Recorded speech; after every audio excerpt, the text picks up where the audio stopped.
Hello and welcome. Today we're going to review the Promark GPS shadow drone with Follow Me technology. This new affordable GPS drone is easy to find at your local Walmart for a good price, and it has plenty of features. Now the drone comes in this practical, easy to carry rectangular box showing all its features such as Wi-Fi FPV streaming. So pretty good looking presentation here. So now let's open it up. Here we go.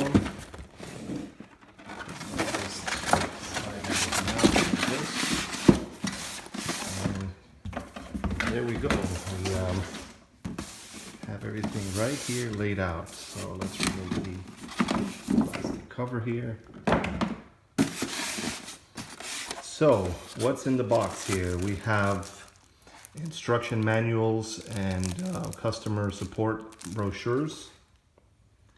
The drone itself, very good looking, looks like a DJI Phantom, only in black. You can see the articulating 720p HD camera there. Propellers are already on. Here's the battery bay. That's the SD card slot. The lights, the landing gear. So good looking quadcopter. Next we have the charge cable. We have the smart battery here, somewhat of a smart. Let's see, if you push it, it's charged and on, and then if you keep it pressed, it turns off. You charge it right here. And this one is a 7.4 volt, 2500 milliamp LiPo battery. So that's good. Here we have the transmitter, and the transmitter has these little styrofoam protectors for the knobs, or for the sticks.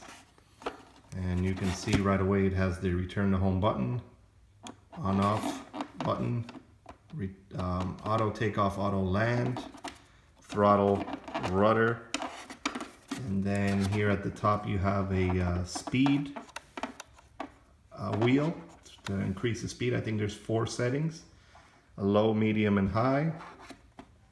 This is the follow me mode, but this only works if you have a cell phone attached. And the cool thing about this controller is the cell phone holder is built in, so you can put that in there and then you can put it away. So that's pretty neat.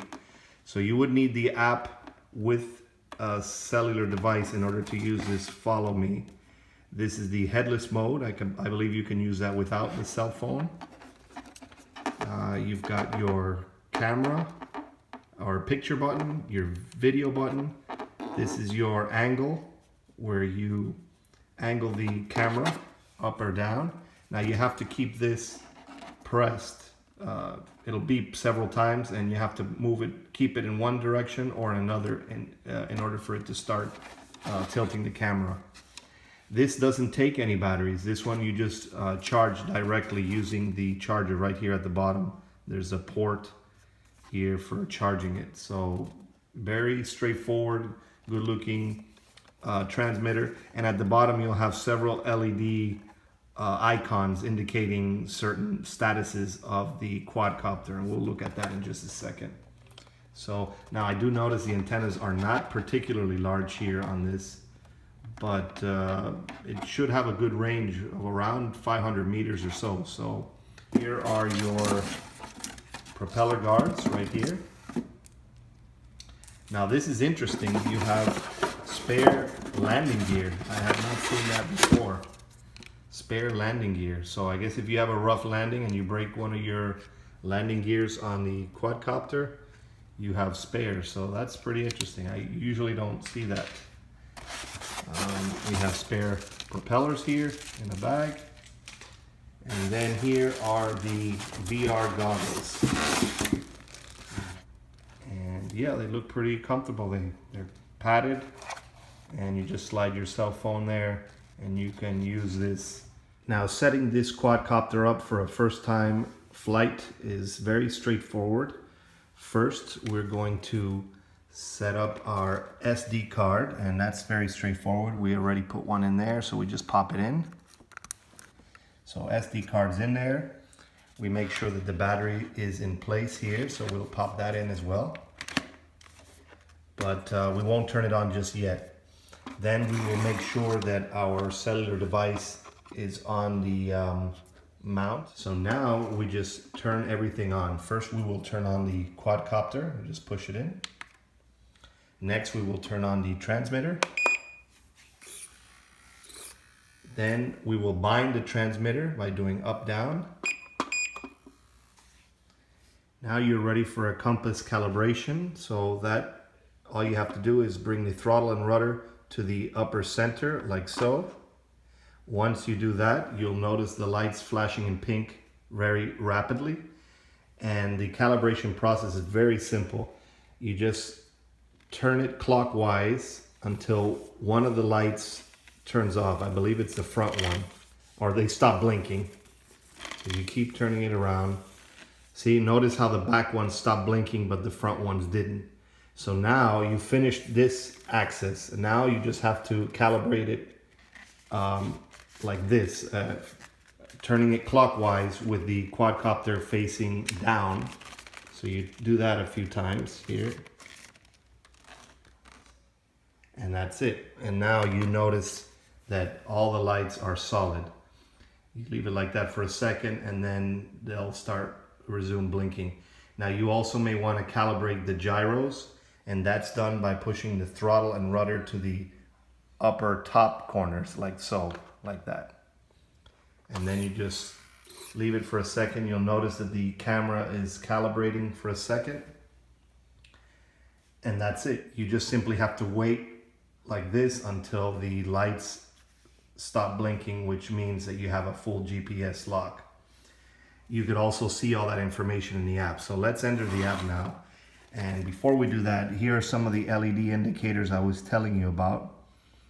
And you have some on the bottom that are not shown. I think one of them is if you're charging, you'll notice a little battery icon. This is the speed icon, so if you go slow, if you move this little wheel here, it'll come off. If you move it next speed, it'll show. If you go to the highest speed, it'll start blinking. So there's like 3 rates: low, medium, high. Here's a little camera icon. I guess that shows that maybe you have your SD card. This is your return to home.